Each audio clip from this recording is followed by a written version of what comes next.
sidoo kale waxay shirkadda hadduu ilaahay yiraahdo hadda kadib ku dadaali doontaa weynaynta qur'aanka kariimka bisha ramadaan waa markii ugu horeysay oo tartan noocaana shirkadda ay qabato hadduu ilaahay yiraahdo barnaamijyadan waxay noqon doonaan kuwa bilow ah shirkadda waxay noqon doontaa shirkadaha ugu horeeya ee barnaamijyada khayrka ee noocan oo kala ka shaqeeya hadduu ilaahay yiraahdo waxaana imaan doontaa inaan TV iyo idaacado kaleba ku qabano sanadada soo socda wuxuuna noqon doonaa wax joogto ah khayrka sidaa u bilowday all waxaan u mahad celinaa dhammaan kasoo qaybgalayaasha xafladdan qiimaha badan shirkadda Momo Group haddii aan dib usoo laabto qaybtii abaalmarinta ardayga ugu horeeya ee kaalinta koowaad galay master Cabdisalaam Xuseen Yuusuf oo ka socda madrasada Leera Cabdullah bin Mas'uud shirkadda waxay u garatay inuu abaalmarin u helo maadaama kaalinta koowaad uu galay uu guuleystay $1,000 oo lacagta Leera dollarka Mareykanka Ubayd Cabdiqaadir Cali wuxuu ahaa ardayga kaalinta labaad galay Ubayd Cabdiqaadir Cabdi wuxuu galay kaalinta labaad waana arday safar ku maqan hadda la joogo laakiin xafladiisii sida idaacadda hore looga dhageystay si hor dhac ayaan u qabanay abaalmarintiisana waan guddoonsiinay waxayna ahayd $600 ardayga kaalinta saddexaad gala waa Maxamed Cabdi Maxamed oo ka socda madrasada Al-Huda asagana wuxuu ku guuleystay abaalmarin uu helo $400 inta ayay maxalada shirkadda ugu tala gashay inay abaalmarin u kala helaan hadduu ilaahay yiraahdo barnaamijkan wuxuu noqon doonaa barnaamij joogto ah bilaha bisha Ramadaan haddii la gaaro hadduu ilaahay nafta noo daayo هذا وبالله التوفيق والسلام عليكم ورحمة الله وبركاته. دمان كسوق الكرياشة جارهان إذا عدا راديو كلمية بودي كالصورك أو دمر هذا أرضي كلا سعوات الله يتوان دوكسي ورياشي دادينا معلمين تي سو برتي دمان انتي كقيب قاطي أرضي دا بربارنتو بارشلو دا بودي كقوم رابي يشكدوا من الجروب دمان أنا بكسعودة دمان تي معليا السلام عليكم ورحمة الله وبركاته. جارا وحومات علينا بودي هاد ودمر هذا الجوشان وحنا سجار ومات علينا معلمين تي سو برتي معايا لأنك القرآن كحنباري عندنا بري ضدك وانك هو غير بسني منو شايفين waxaa qeyr badan lama dhigin waxa ugu qeyr badan markii barta quraanka kadibna dadka sii bara sida awgeed waxaa si gaar ugu celina macallimiinta waxaana ku baraarujinaa in intaan in ka badan ay soo saaraan kuna tashtaan bulshada Soomaaliyeed meeqa soo saari kartaan sanad walba meeqa ardayda quraanka xifdin karta si tartanka uu sii bato ilaa bulshada dhan ay noqdaan dad wada yaqaan quraanka maadaama ku baraarujinta shirkaddan sidoo kale sida oo noo sheegay Cabdiqani insha Allah waa way doona qaarka waxaana ka dhigi doonaa TV-yaada masaajidada idaacadaha dhammaan si ballaarino si dadka kale ganacsatada dhan nagu daysadaan ayagana u ballaariyaan hawshaan iyo in ka badan si u sameeyaan sida hadda loogu sameeyo masaajidada kale bil kasta Ramadaan insha Allah intaan ka badan sameyn doonaa waxaa sidoo kale baraarujinaa ardayda ku guuleysatay gaar ahaan ardayda kaalmaha galay inay dadaalkooda sii wadaan inay sii bartaan diinta quraanka inay maadaama ay barteen macnihiisa sii bartaan uguna faa'iideeyaan sida macallimiintooda ay ugu faa'iideeyaan dad kale ugu faa'iideeyaan inaysan ugu tagin meesha aysan ugu tagin ay kasii wadaan waxaa kaloo si gaar u mahad celinaa agaasimaha idaacadda raadiyo kulmiye Abwaan Guure oo aad barnaamijkan u taabageliyey xafladdan in la qabtaan ee agaasimay asagana aad iyo aad ugu mahad celinaa quraanka sida u weyneeyey Allah u weyneeyaan leh hadal badan baa iga horeeyay intii hore dhacday warka inaan ku sii dheeraado maraba waqtiga waa socdaa insha Allah aad u maasantiin dhammaan assalaamu calaykum wa rahmatullahi wa barakatuh وسلام المسلمين إلهي بجدي والرسول كانوا أماني وسلام احترامي شرفي حضوري كما لم لي ودعاء جابل وسلام اسفهمي آمني وكلسوني نية سمها بورتو أمدي ولا تأجر ويكوهليا وسلام أمني النبض استعالي النحريس إيما يبركالي انتهى كدب غياري وحلو ترتبو wixii ugu qayrka badnaay ayaa maanta kullayba xafladeeda la joogaa oo la soo gabagabeynaya waxay ila tahay ardada halkaan fadhida ee ku guuleystay tartankii quraanka kariimka waxay ku tartameen wax ugu qayr badan ee lagu tartamo shirkadda Momo Group go'aan ku qaadatay inay hantideeda geliso ilaahay kalaamkiisana waxay maalgelisay wixii ugu qayrka badnaay ee mudneed in wax lagu bixiyo marka ilaahay ka abaalmariyo ayaan leenahay kollayba qof kasta waa uu dhimanayaa waxaana ka horeeya wixii uu kasbaday dadka ilaahay hantida siiyana waa la weydiinayaa waxooda meesha ay ku bixiyeen marka shirkadda Muumin Group wixii ilaahay siiyey waxay ku bixiday meel wax lagu bixiyo meesha ugu qayrka badnayd ganacsatada kale ilaahay wax siiyana waxaan kula tali lahay inay wanaagga in lagu tartamo ay bulshada ku dhiirigeliyaan sababtoo ah muddo dheer ayaa dadkeenu waxay ku tartamayeen wax haddii alla kuu roon yahay dhibaato maahan aan wax wanaag uu ku jira marka qur-aanka iyo waxyaabaha kale xataa ummadda anfacay in bulshada lagu tartan siiyo oo hantida halkaa la geliyo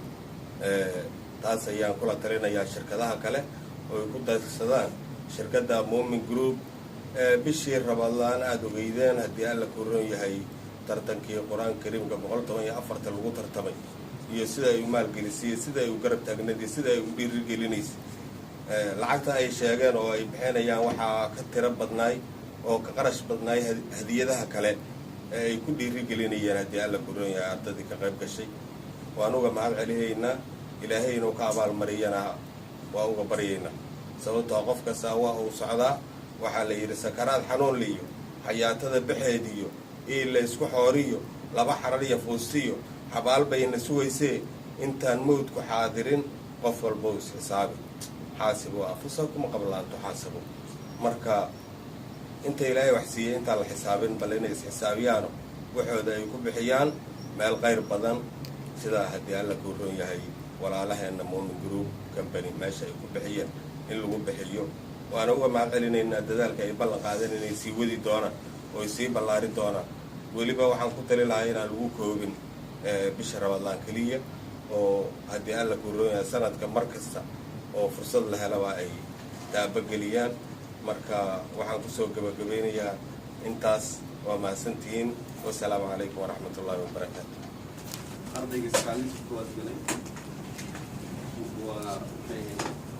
waxaan siin doonaa عبيد أسئلة مبالسية على المنتسي أرضي درسة المبدأ السعودي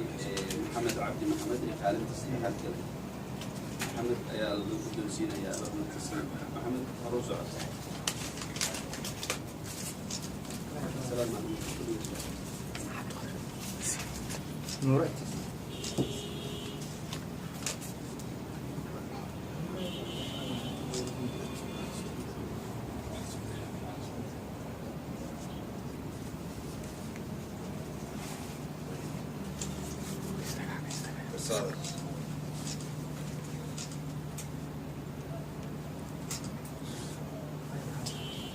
محمد عبد المحمد وحو تقنين درسة الهدى وحو قالين كانت استحالة تارتي أرضي كانت الواد قالين عبيد معلم كيسي إنو شيء أسيقي كانت استحالة كانت في لغات نابل من تتجي بسي معلم كمان في نقول كيف مناسبة معلم سلوك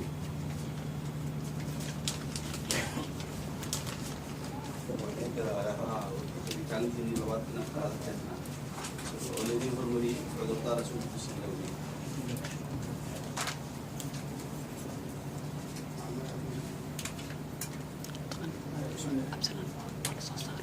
الحمد لله والصلاة والسلام على رسول الله صلى الله عليه وسلم.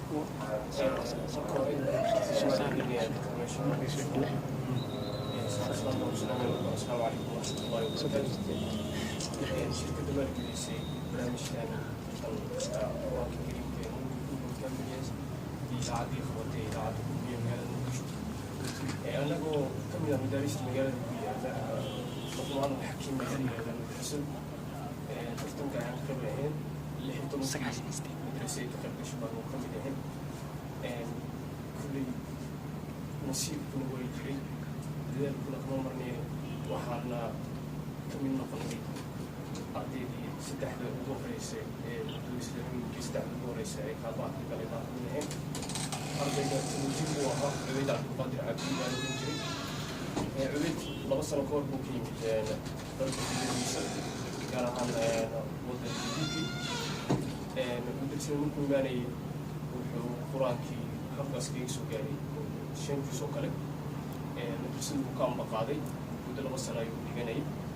ilaahay fadligiisa sanad iyo 6 bilood markuu marayay qur-aankii waa dhameeyey 6 bilood oo kalena wuu xifdinayay sidaas uu tartankii kaga soo qayb qaatay madrasadu ay ka mid ahaa dad u tartamaysay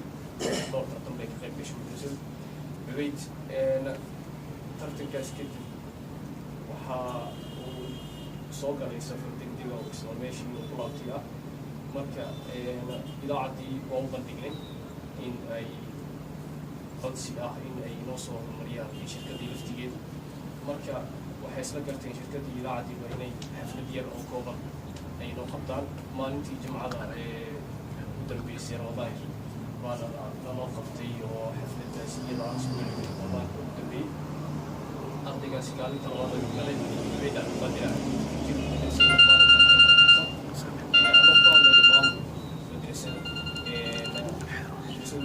waa madrasa nidaamiya oo meel weyn fadhisa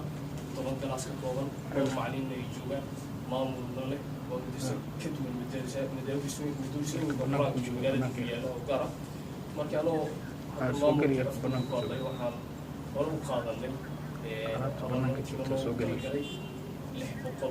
lacag ayuu ku guuleystay Cubayd Cabdiqaadir Cabdi isla subaxdaasi sabtigana wallahi ayuu ku qornaa una baxay abaalmarintiisana waan ka qaadanay idaacaddii shirkad waan ku doonay maalintaasi idaacaddu way baahisay markale markaan soo baxaynaya idaacaddii qabatay barnaamijkan barkinaysay ilaahay miisaanka soo baxay waa ardayga kaalinta labaad galay Cubayd Cabdiqaadir Cabdi macalinkiisii markan ardayga kaalinta koowaad galay waxaa ku socday madrasada Cabdullaahi bin Mascuud magaciisa waxaa la yidhahdaa Cabdisalaan Xuseen Yuusuf Cabdisalaan wuxuu socday Cabdisalaan waxuu galay kaalintiisa koowaad waa ardaygaas